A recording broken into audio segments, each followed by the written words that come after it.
Olá, está no ar mais um Ver TV, um programa para quem gosta de televisão.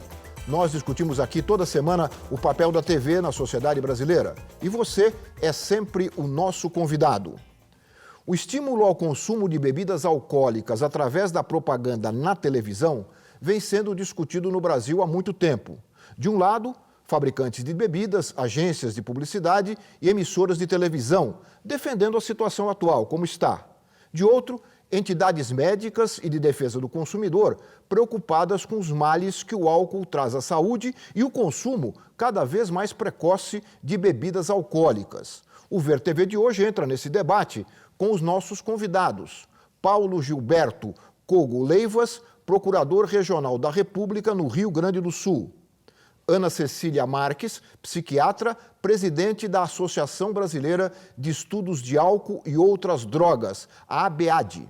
E André Porto Alegre, jornalista e publicitário. Ele integra o Conselho de Administração da Associação dos Profissionais de Propaganda. Aos três, muito obrigado por estarem aqui conosco para discutir esse tema que é muito importante para toda a sociedade brasileira. Mas antes de começarmos aqui a nossa conversa, vamos ouvir mais algumas informações sobre o tema de hoje. Vamos ver. Recentemente, o jovem estudante universitário Humberto Moura Fonseca morreu após ingerir álcool excessivamente em uma festa em Bauru. Ele participava de uma competição para ver quem bebia mais vodka. O fato reacendeu a discussão sobre o consumo de bebidas alcoólicas no Brasil. Aqui existem mais de 4 milhões de alcoólatras, de acordo com pesquisa realizada pela Organização Mundial da Saúde em 2014. Segundo o levantamento, o brasileiro consome, em média, 8,7 litros de álcool por ano. A média mundial é de 6,2 litros por ano. Entre outros fatores, a publicidade pode ser uma das responsáveis por esse cenário.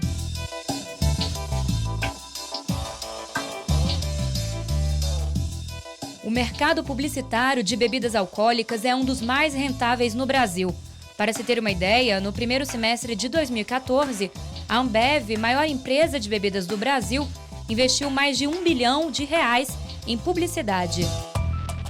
A televisão é o meio que mais recebe verba dos anunciantes de bebidas alcoólicas. A Lei nº 9.294, de 15 de julho de 1996, regula, entre outras coisas, a propaganda de bebidas alcoólicas no Brasil. Ela faz restrições ao horário, ao local e ao conteúdo para as peças publicitárias. Tais restrições não alcançam a bebida alcoólica mais consumida no país, a cerveja. A lei considera alcoólicas apenas bebidas com teor de álcool superior a 13 graus Gay-Lussac. Assim, a publicidade das bebidas de baixo teor alcoólico era regulada somente pelo Código Brasileiro de Autorregulamentação Publicitária, o que não impedia certos abusos, como a associação da cerveja com o erotismo.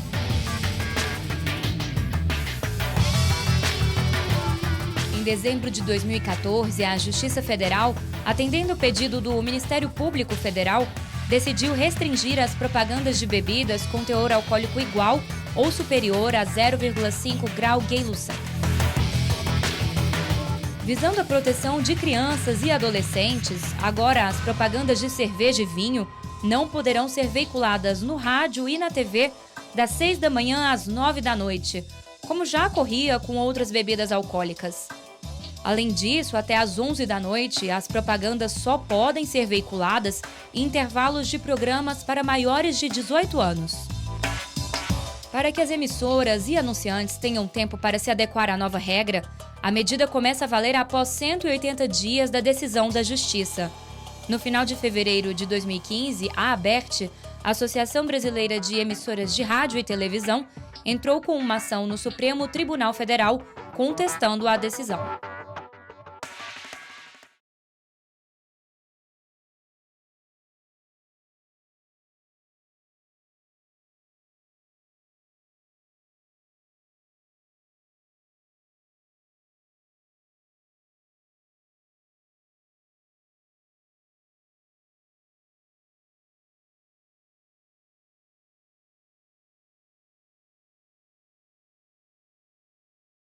Doutor Paulo, vamos começar pelo senhor, porque nós acabamos de mencionar aqui a ação da qual o senhor é o autor. Daria para resumir em alguns minutos uma ação tão importante como essa? Sim, em primeiro lugar, eu queria agradecer pelo convite, a oportunidade de estar aqui, cumprimentar a você, Lauro, todos os telespectadores. Bem, esta ação ela foi proposta em 2008 pelo Ministério Público Federal. Na verdade, são várias ações, uma em cada estado da região sul, né? Todas elas com o mesmo pedido, para que fosse aplicado os critérios hoje já existentes para as bebidas alcoólicas de maior teor alcoólico para as bebidas alcoólicas de menor teor alcoólico, no caso de 0,5 Gay-Lussac, né, que é a medida de teor alcoólico. Basicamente vinho e cerveja, né? Todas as bebidas, né? Só para ilustrar. Imagino que sejam as bebidas mais consumidas, né, nessa faixa de teor alcoólico, né? Então, esse pedido foi este, e o tribunal, então, agora em dezembro de 2014, julgou procedente a ação judicial proposta pelo Ministério Público, dizendo que realmente devem ser aplicadas as restrições hoje já existentes de bebidas de maior teor alcoólico para essas outras bebidas, né? Que basicamente são essas restrições no que diz respeito ao horário, que foi já colocado aqui antes no VT, né? E também a associação da publicidade ou do consumo de bebidas com sexualidade, com esporte, com êxito, e que, na verdade, produza no consumidor uma sensação de que consumir bebida vai conseguir alcançar certo objetivo, né? Então, este é o pedido julgado procedente. Procedente, né? Mas nós fizemos aqui também que a ABERT entrou com recurso. Agora, quer dizer, então a medida está, não pode entrar em vigor, como se disse antes, em 2 meses, como havia sido... Bem, a decisão está em vigor atualmente, ou seja, de dezembro, estabeleceu o prazo de 6 meses. 6 meses. Para que a medida seja iniciado o cumprimento. 6 meses para que, então, as empresas possam, então, adaptar os seus contratos, possam... tudo isso precisa ser... O entendimento, acho que um prazo bem razoável que a Justiça estabeleceu, né, para haver adequação. Claro, é uma decisão que ainda cabe recurso, né, nos tribunais superiores, ainda não tem nenhuma decisão contrária. Então, atualmente, o prazo está em vigor. Está correndo. Está correndo, sim. Muito bem. Doutora Ana Cecília, como é que vocês que pesquisam essa questão, né? A Unifesp tem talvez o mais avançado centro de pesquisas nessa questão de álcool e drogas no Brasil. Como é que vocês veem uma decisão dessas e a proposta e a decisão lá do Ministério, do Então, a gente Tribunal? vê apoiando totalmente essa ação, né? A gente vai estar junto para lutar por isso, apoiando isso, porque é o primeiro passo.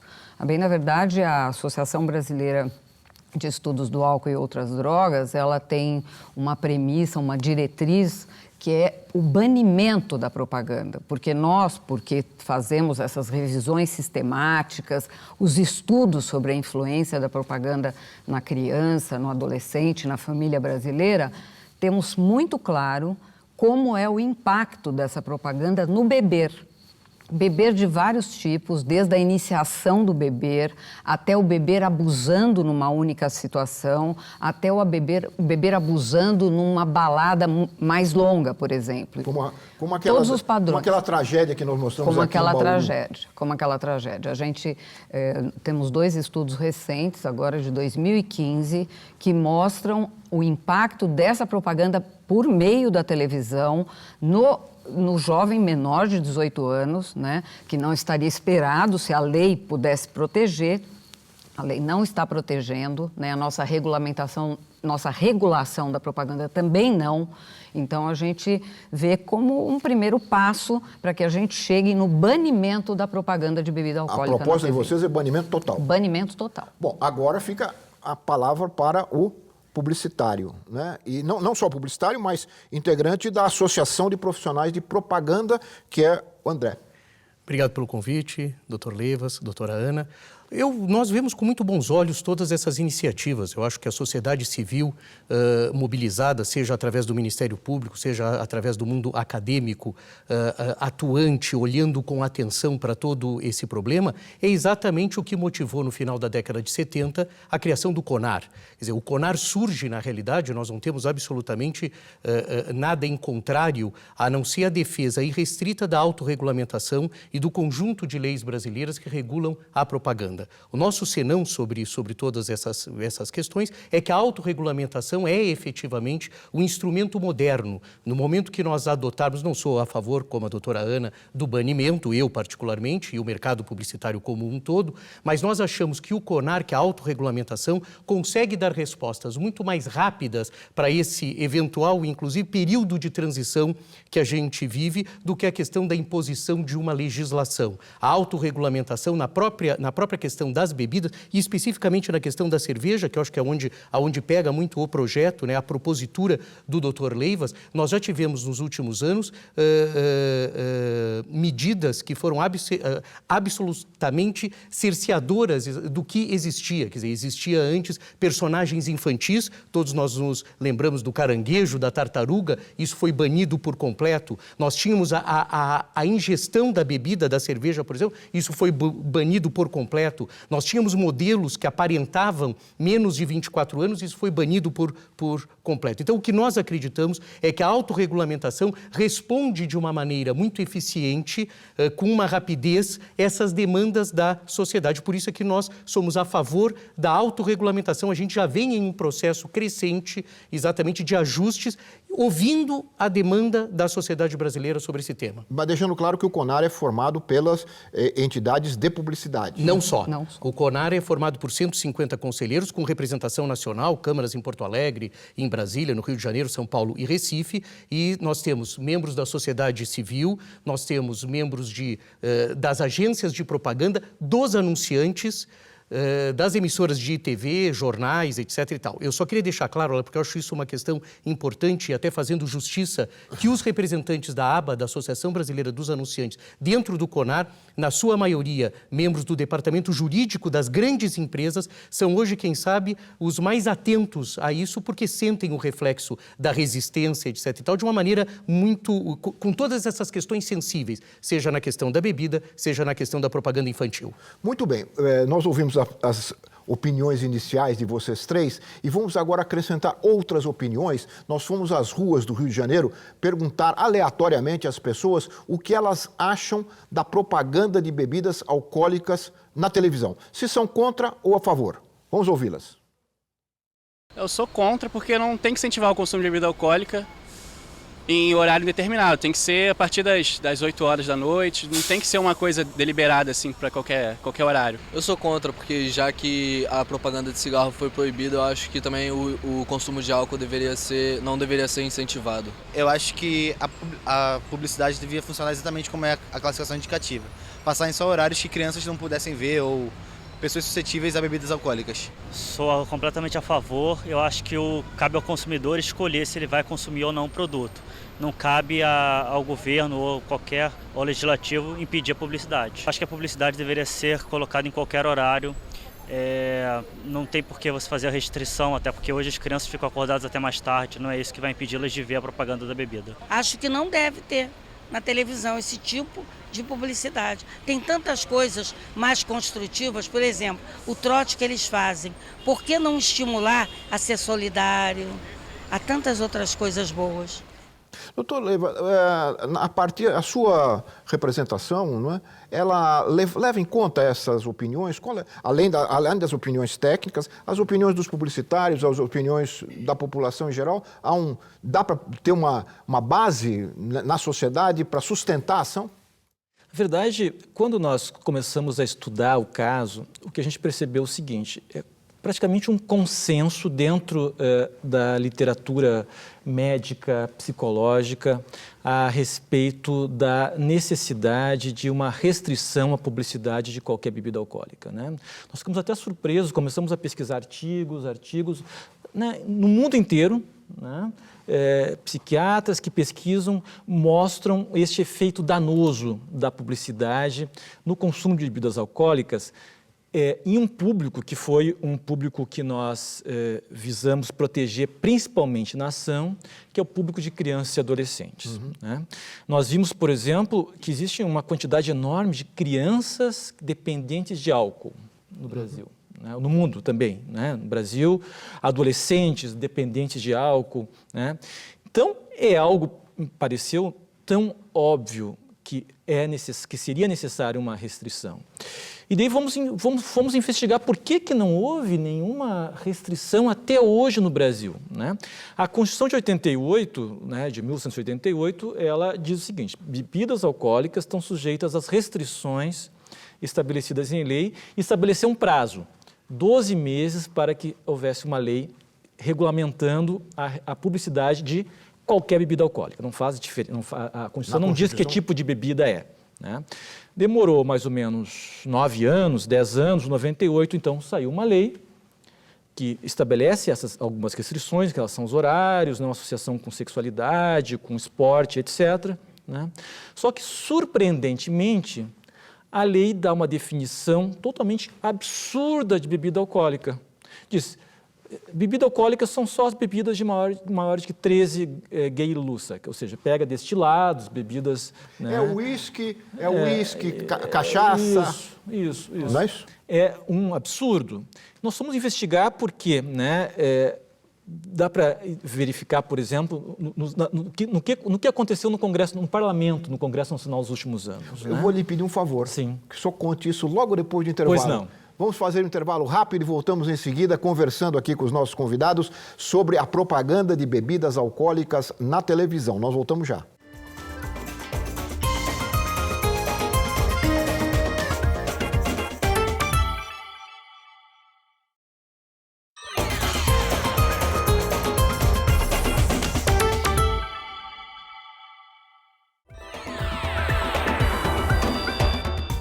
Nós estamos de volta com o VerTV, que conversa hoje sobre a propaganda de bebidas alcoólicas na televisão. E eu interrompi o Dr. Paulo no bloco anterior, quando ele ia explicar um pouco, fazer um comentário sobre essa diferença de gradação na lei, não é? Até um determinado grau alcoólico pode, a partir daí já não pode mais, não é isso? Isso. O que eu ia dizer é que a única explicação é o lobby, né, das grandes empresas, não só as empresas, né, de bebidas, também as empresas de publicidade. Há um consenso. É o lobby que impediu, até hoje no Brasil, nós temos uma legislação clara essabelecendo as restrições a qualquer tipo de bebida alcoólica, que é um consenso de que precisa ter. Né? Mas é que essa lei é de 98, né? O que acontece é o seguinte: desde 98 até hoje, diversas outras leis e normas tratam de bebidas alcoólicas. Sendo que uma mais recente é a alteração que houve no Código de Trânsito para estabelecer como infração, né, o motorista que consumiu bebida alcoólica. Né? E o Código de Trânsito estabelece: bebida alcoólica são aquelas bebidas de 0,5. A partir de 0,5 GLs, né, elas já são consideradas bebidas alcoólicas. Então, nós temos a lei, o Código de Trânsito, nós temos as normas do Ministério da Saúde, Política Nacional de Álcool, né, que define 0,5. Né?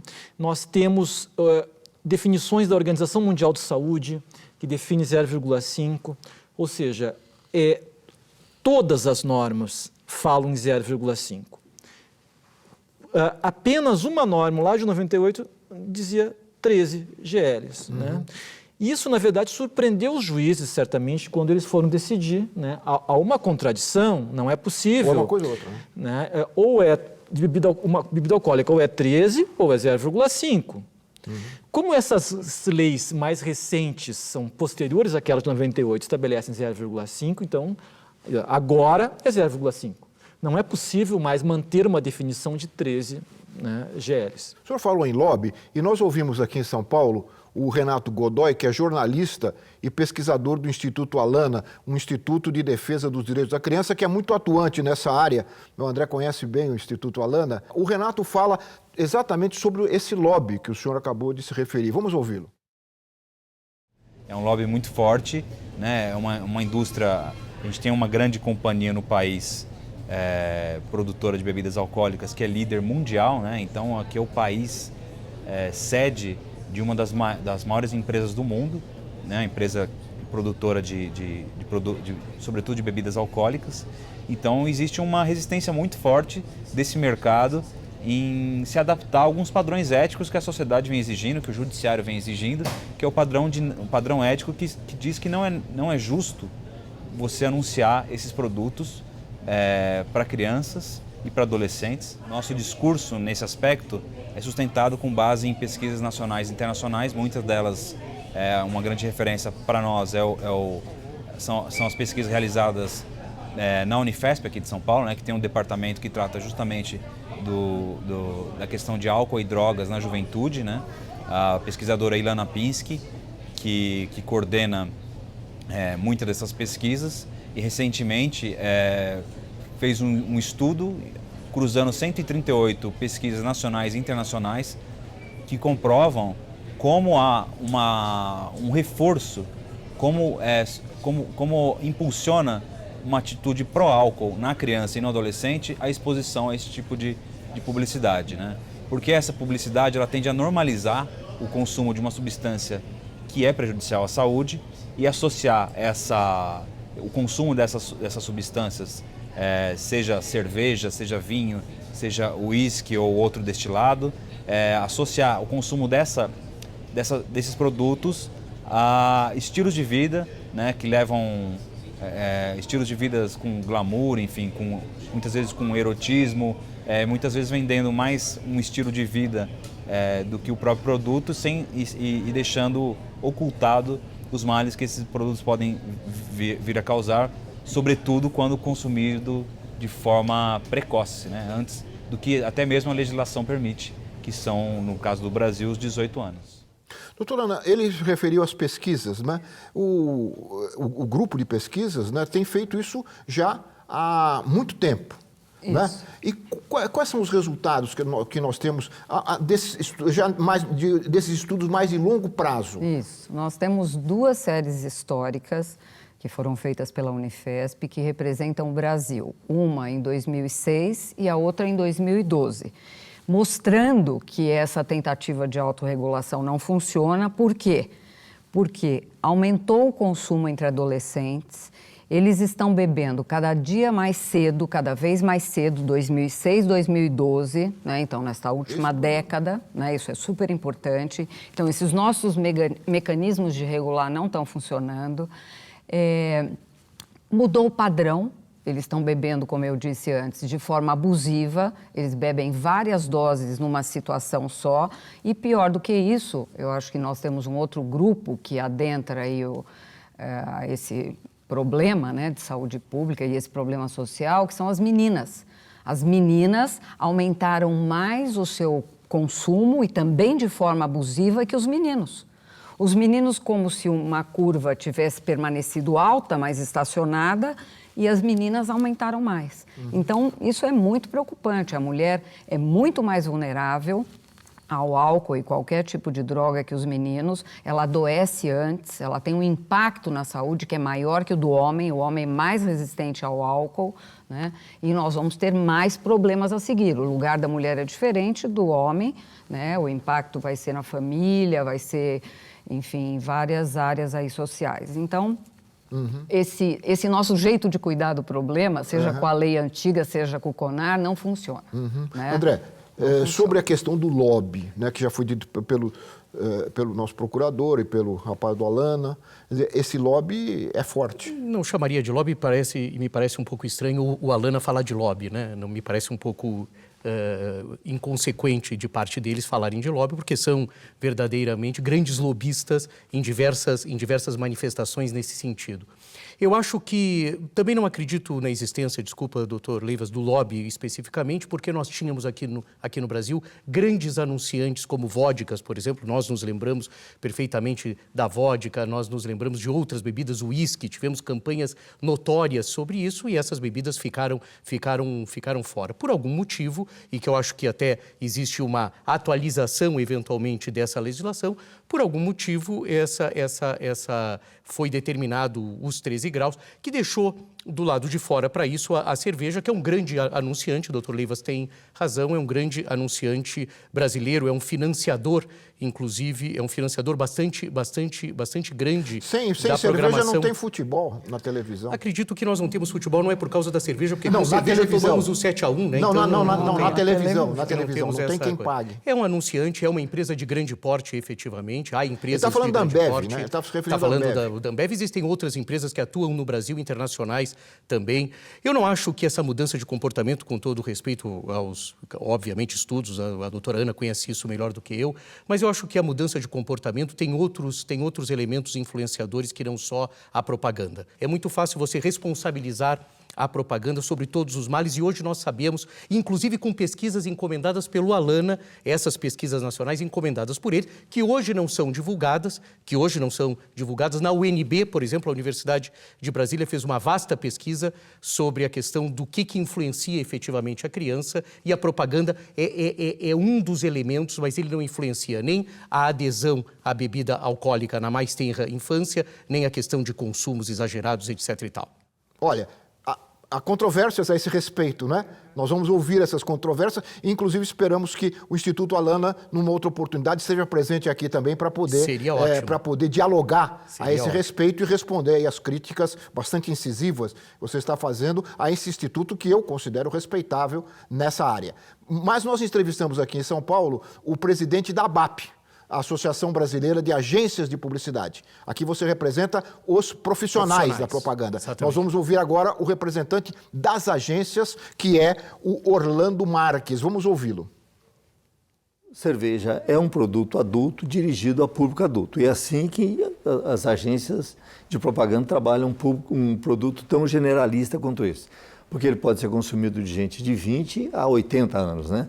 Então, é um produto que pega todas as idades, tanto que muitas vezes brinca-se, né, no ambiente dos anúncios da cerveja, brincam colocando pessoas de idade diferente, interagindo e se divertindo com cerveja, porque é um momento de diversão, bebida de cerveja. E nós não podemos esquecer o seguinte, nós somos um país que faz parte de uma sociedade que aceita a bebida alcoólica como um dos produtos a se consumir, faz parte das nossas vidas. Nós não somos um país islâmico onde a bebida alcoólica é proibida, né? Nós não somos um país islâmico, nós somos um país democrático, na maioria das vezes cristão, onde a bebida alcoólica está inclusive nas nossas manifestações religiosas, né?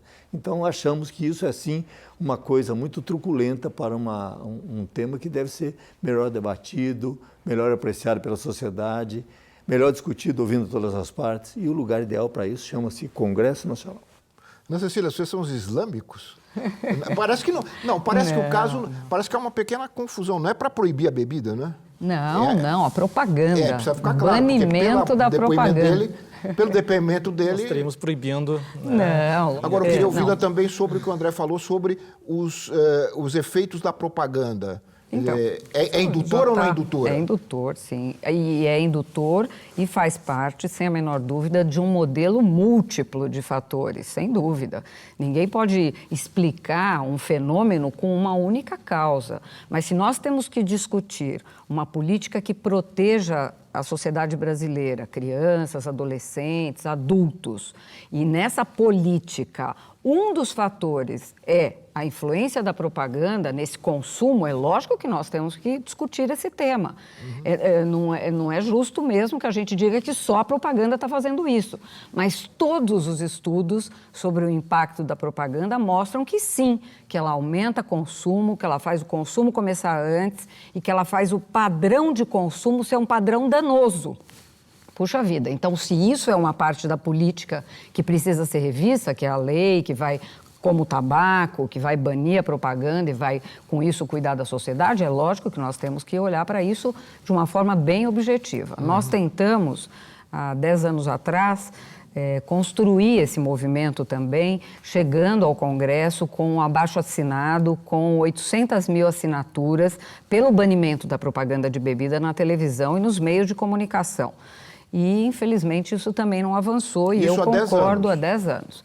E eu concordo com você que isso pode ter sido, sim, pressão desse grupo de interesses que não quer que isso seja feito, não quer que o seu produto seja controlado, né? Mas, sem a menor dúvida, essa medida modifica o cenário, assim como as outras tantas medidas que precisam ser implementadas, que é a política do álcool. Nós ouvimos, quando ouvimos aquelas pessoas no Rio, alguns dos entrevistados fizeram uma relação com a proibição da publicidade do tabaco, do cigarro, né? E nós entrevistamos em Brasília o Alexandre Tino, que é médico sanitarista e coordenador adjunto da área de saúde mental, álcool e outras drogas do Ministério da Saúde. Ele avalia o impacto das advertências contra o consumo de bebidas diante da força da propaganda. Quer dizer, há um embate, né? Você tem a advertência de que o álcool é prejudicial à saúde, do outro lado você tem a propaganda dizendo que o álcool é bom para você conquistar as meninas na praia. Não é isso, mais ou menos? É isso mesmo. E aí ele faz um comentário a respeito deste embate entre essas duas forças. Vamos ouvir o doutor Alexandre. As advertências, os informes com advertências relacionadas ao consumo de álcool, eles são eficazes.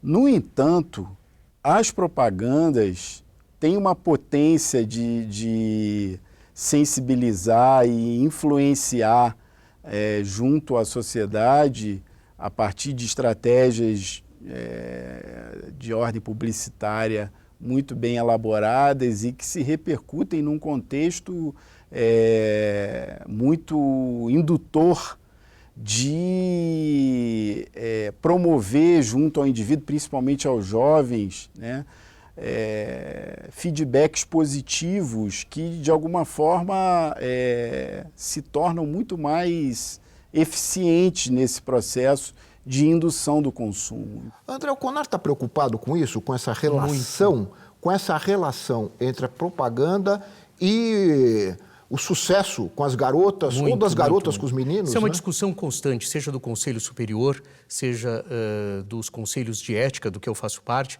Isso é uma preocupação constante. É o que nós chamamos, o nome até parece forte, mas ele é um nome usado hoje, que é a resistência, né? Nós temos que instrumentalizar, de uma certa maneira, a resistência a todos esses apelos de consumo. E isso se dá, uma das formas mais interessantes de se fazer isso é através da educação para o consumo. Não do banimento, na nossa opinião, doutora Ana, não no banimento, não no cerceamento, mas na educação. Esse movimento de resistência, ele é um movimento defendido pelo CONAR, inclusive na orientação dos anunciantes, na orientação dos veículos de comunicação quando recebem as peças publicitárias. Hoje, os sócios do CONAR, as empresas sócias do CONAR, elas podem consultar e diversas consultam antes. Claro que não dá para a gente controlar o que o público vai reclamar, porque o CONAR tem esse dinamismo, o consumidor pode ir ao CONAR e reclamar, mas muitas das empresas hoje submetem ao CONAR para que veja se algum item do código está sendo violado. Então, estamos preocupados, sim. Hoje nós temos diversos anexos que vêm exatamente atender esse tipo de demanda. Queria ouvi-lo sobre isso. Não, vocês estavam maneando a cabeça, eu quero... É, lógico. Não, porque, infelizmente, a gente não consegue, com essas regulações que estão sendo feitas, controlar esse impacto. A pesquisa mostrou que não diminuiu, não controlou, que o jovem mudou de padrão, que as peças que estão sendo utilizadas na televisão mostram nas pesquisas que o jovem já sabe que ele vai beber, porque aquilo já começa a fazer parte do seu imaginário. A bebida está em todos os lugares e na televisão ela entra dentro da casa das pessoas de forma indiscriminada e a criança vai assistir, receber toda essa influência, vai se espelhar nisso e isso tem impacto, como já está demonstrado nas pesquisas. Quer dizer, nós temos os números, né? Nós temos a pesquisa, ela é uma pesquisa nacional, mostrando que isso está influenciando e que o jovem fala que vai beber. ele já fala que vai beber, ele não fala mais que vai fumar. Então, um dos estudos mostrou uma situação muito interessante. Caiu muito. Exatamente. Então, isso sai desse imaginário coletivo, né? Porque você diminui o acesso, você não vê a propaganda repetidas vezes. O jovem, isso parece que sai do foco mesmo, e sai do cérebro, né? Nós temos uma área que registra tudo isso, né? E liga com memórias afetivas, né? Com memórias de sucesso, de alegria.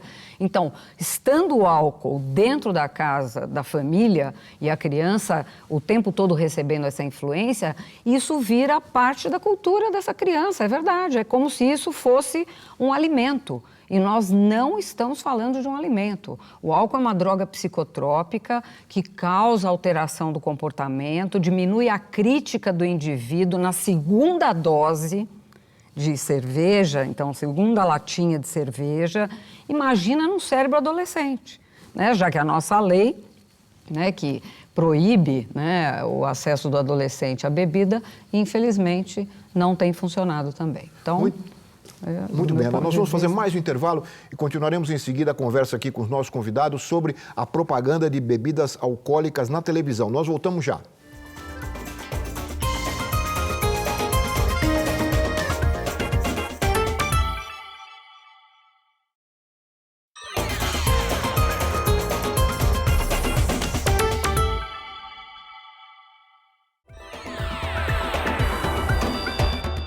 Nós estamos de volta com o Ver TV, que conversa hoje sobre propaganda de bebidas alcoólicas na televisão. E com o apoio da TVE do Rio Grande do Sul, nós entrevistamos lá em Porto Alegre o psiquiatra Carlos Salgado. Ele integra o Conselho Consultivo da Associação Brasileira, a mesma da doutora Ana, Associação Brasileira de Estudos do Álcool e Outras Drogas. Ele analisa a força da propaganda no estímulo ao hábito do consumo. E a associação que é feita, a gente já começou a conversar aqui sobre isso, a associação que é feita entre esporte e atletas vitoriosos ao álcool. Vamos ouvir o Dr. Carlos Salgado. De uma forma geral, propaganda que não modifica hábito de consumo, é inútil. Portanto, sim, propaganda de bebidas alcoólicas, especialmente aquelas focalizadas, atraentes para o jovem, criança ou adolescente, muda sim conduta. E há uma ampla literatura mundial mostrando isso, razão pela qual em muitos países essa veiculação é proibida, como aqui no nosso caso no Brasil, é proibida a veiculação de tabaco. Então, há um grande esforço social, nacional, para que a gente faça o mesmo com a indústria da bebida, negociando para que desapareça a propaganda. Como é que o senhor vê a associação entre álcool e futebol? O que o senhor achou da publicidade de bebidas alcoólicas durante a Copa do Mundo? Lamentável essa associação, lamentável a veiculação durante a Copa, essa, digamos, flexibilização, de certa forma, as férias da legislação, né, da lei do torcedor, né, foi, eu acho, uma temeridade e abre um precedente triste aí que nós vamos enfrentar nos próximos tempos, em vários outros torneios, campeonatos nacionais também, vai se ver o reflexo dessa decisão infeliz. Disposição precoce ao uso de álcool está associada ao alcoolismo precoce, a antecipação de um processo que talvez nem ocorresse se não fosse aquela exposição precoce. E, claro, então, a modelagem de atitude, o espelhamento na atitude glamurosa, digamos, né, de um esportista que levanta o dedo para apontar qual é a marca de cerveja que está patrocinando aquele gol, realmente influencia muito a atitude do jovem e pode trazer para mais perto, para mais cedo, o desenvolvimento de uma doença relacionada com o uso de álcool. A associação que o jovem atleta faz é com plenitude. A bebida entra de carona, né, nessa divulgação da plenitude, que em si é maravilhosa, divulgar o sucesso, divulgar o brilho, o sucesso pleno em termos de tudo aquilo que ocorre no entorno da vida esportiva, realmente deve ser feito, só que quando tem essa inserção, digamos, perversa, né, de associar isso ao uso de bebida, aí realmente você tem razão, é uma temeridade fazer isso. Eu acho que realmente um grande esforço que a gente pode ainda enxergar aí nos próximos tempos é olhar o jovem como alguém a ser protegido de várias coisas, dentre elas da exposição a uma substância que é tão glamorizada como o álcool. Então, acho que nós adultos devemos fazer muita força para que nossos jovens atrasem o seu primeiro contato com o álcool, sem dúvida, para bem depois de 18 anos.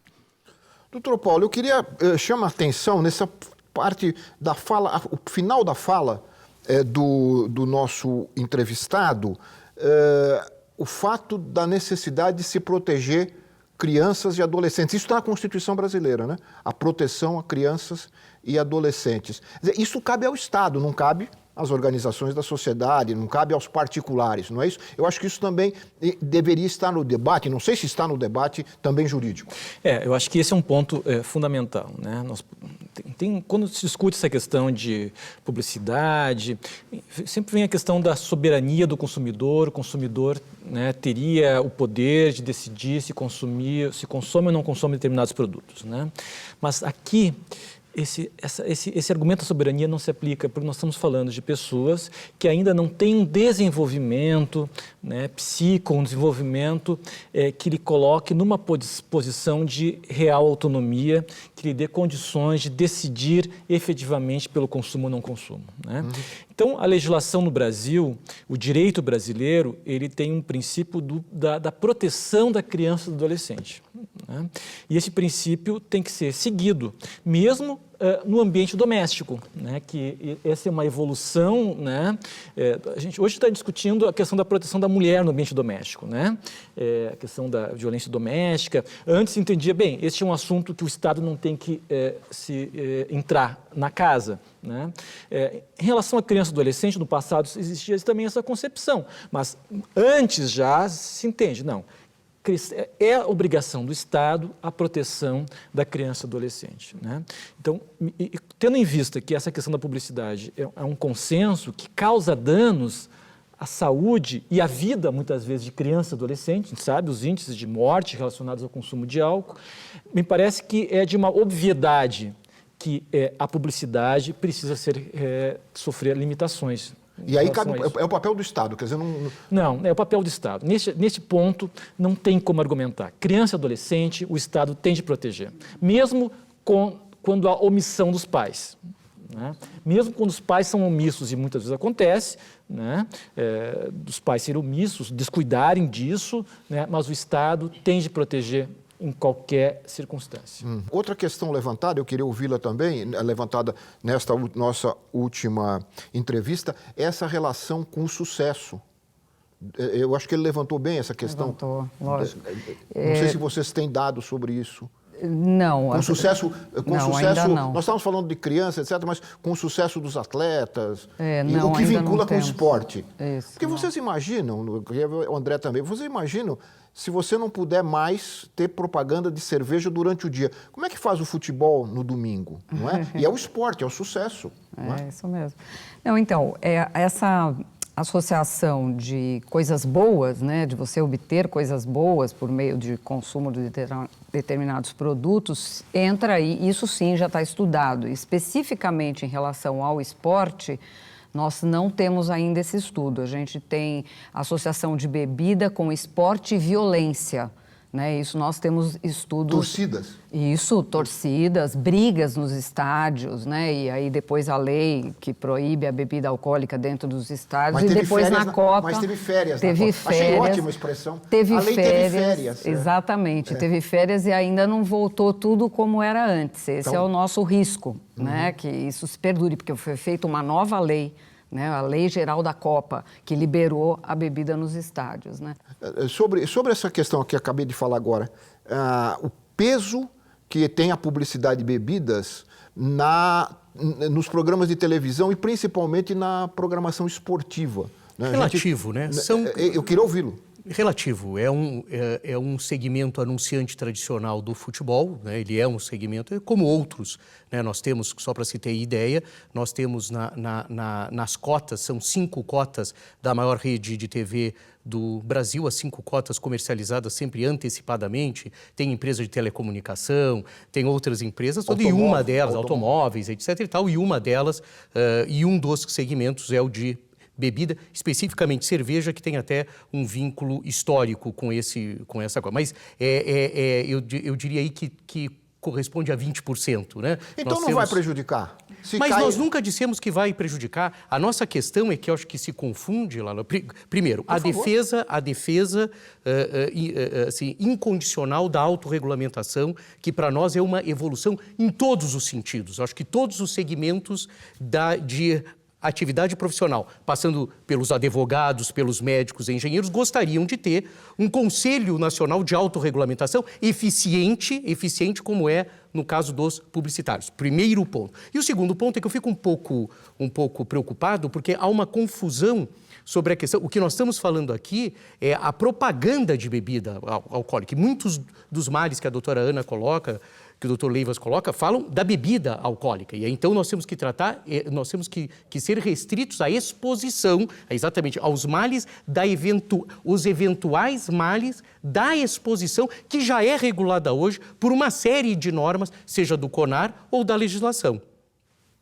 Agora, diga. Não, eu estou exposto a um produto que causa esses males e quanto mais exposto eu estiver, mais eu vou consumir, é isso que as pesquisas mostram, e mais eu vou ter os males. É uma coisa totalmente diretamente relacionada. Inclusive, aumenta 4 vezes o consumo e vai aumentar 4 vezes o dano. Nós temos estudos mostrando essa progressão. Então, eu não acho que nós estamos falando de coisas diferentes. Nós estamos falando de propaganda de uma droga psicotrópica que causa dano, mesmo que não cause dependência, o consumo abusivo causa dano tanto quanto a própria dependência. O consumo abusivo causa uma pancreatite, a dependência também.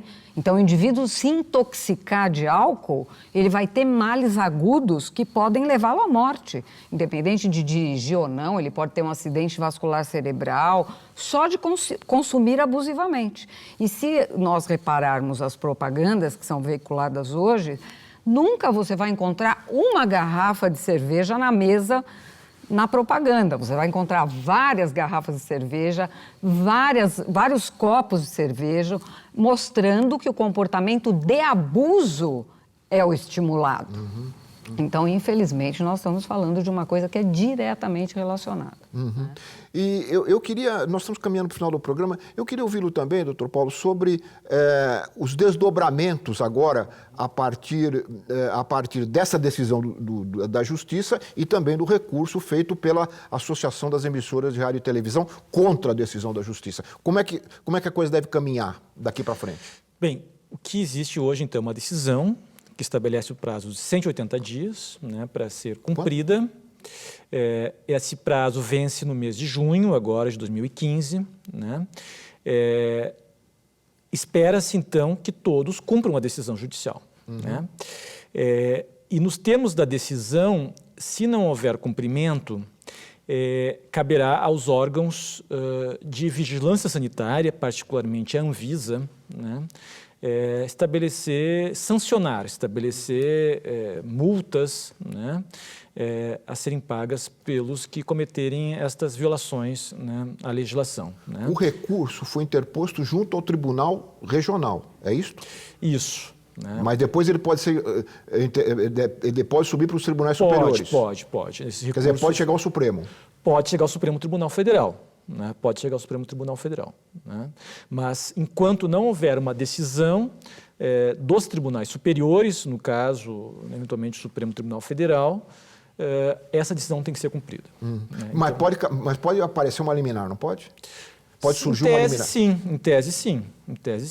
Quer dizer, a disputa ainda vai transcorrer em várias instâncias, né? Sim, esse processo, com certeza, vai perdurar algum tempo ainda. Né? Como é que é a posição? Nós temos decisão. Eu acho ótimo esse debate, essa discussão e até os recursos e tudo mais. Eu acho que a sociedade, quanto mais discutir, a ideia do CONAR no final da década de 70 era estimular algo que nós não tínhamos aqui, que era a participação da sociedade, quer dizer, observando exatamente a influência da televisão e da propaganda na televisão sobre o comportamento do consumidor, nós estamos exatamente em linha. Era que nós conseguíssemos discutir isso numa esfera onde a sociedade brasileira estivesse presente com os agentes econômicos, porque não é o fato de nós termos publicitários, emissoras de rádio, TV, jornal dentro do CONAR que invalida o CONAR, pelo contrário, lá estão os representantes, agentes desse negócio, junto com a sociedade civil. Então, acho ótimo que essa discussão se perpetue. Acho ótimo que o Ministério Público Federal esteja atento a esse tipo de questão. Foi sempre muito bem-vindo. Todas essas discussões, e desculpa, até o número de cervejas na mesa, são pontos que nós observamos com muita atenção para fazermos essas melhorias. Assim foi com os personagens, assim foi com as pessoas que aparentavam menos de 24 anos, assim foi com a ingestão. Um dia fala assim, se ingere na propaganda. Nós cortamos a ingestão na propaganda. Isso são processos que nós evoluímos, nós todos. Pouco. Bom, essa é a sua visão, não é a minha. Eu acho que a gente evolui sempre. Muito pouco. Então, para concluir, doutora Ana, quer dizer, eu sei como é que é o trabalho do pesquisador, né? A luta do pesquisador está lá, está com os dados. Como é que esses resultados se transformam em ações políticas ou no Congresso ou jurídicas, né, nos tribunais? Como é que vocês veem isso para fechar? Então, com o debate, né, aproximando esses dados da sociedade, mostrando em fóruns, né, no Congresso, em todos os lugares onde somos convidados, né, para que seja feita essa discussão. E, do meu ponto de vista, lembrando que a lei, a própria política precisa ser discutida do álcool, porque nós estamos, inclusive, com leis que estão velhas, né? Leis que precisam ser atualizadas e que, tudo bem... O comportamento dos jovens muda também, né? Totalmente. E a lei fica lá para trás. Fica para trás. Só fechando, eu acho que o cérebro, nós não sabíamos de toda a evolução do cérebro do adolescente. Nós não sabíamos que demorava muito mais do que sabemos hoje para o cérebro do adolescente amadurecer. E que, por isso mesmo, ele fica muito mais vulnerável ao álcool e outras drogas. Os países que aprenderam isso mudaram a lei e só permitem que o jovem beba depois dos 21. Nós continuamos com uma lei caduca, do meu ponto de vista, né, que não acompanhou a neurociência para mostrar esses efeitos do álcool e da própria maturidade do adolescente. Então, eu acho que a gente tem que ter uma esperança aí, que esse é o primeiro passo, mas que a lei precisa mudar. Nós temos que banir a propaganda de qualquer droga psicotrópica da televisão, porque o impacto é muito grande nos nossos adolescentes. Muito bem, muito obrigado a vocês três por terem trazido essas informações e essas opiniões a respeito desse tema que é importantíssimo para a sociedade brasileira. Eu quero agradecer também a você que nos acompanhou em mais um Ver TV, lembrando que vocês podem participar do programa enviando suas perguntas, comentários, opiniões também sobre este assunto através das redes sociais, pelo Facebook, pelo Twitter ou diretamente para o nosso endereço eletrônico, que é o vertv@ebc.com.br. E você também pode assistir ao programa Ver TV e a todas as entrevistas do programa em nosso site na internet. Até a semana que vem com mais um Ver TV, um programa para quem gosta de televisão. Até lá!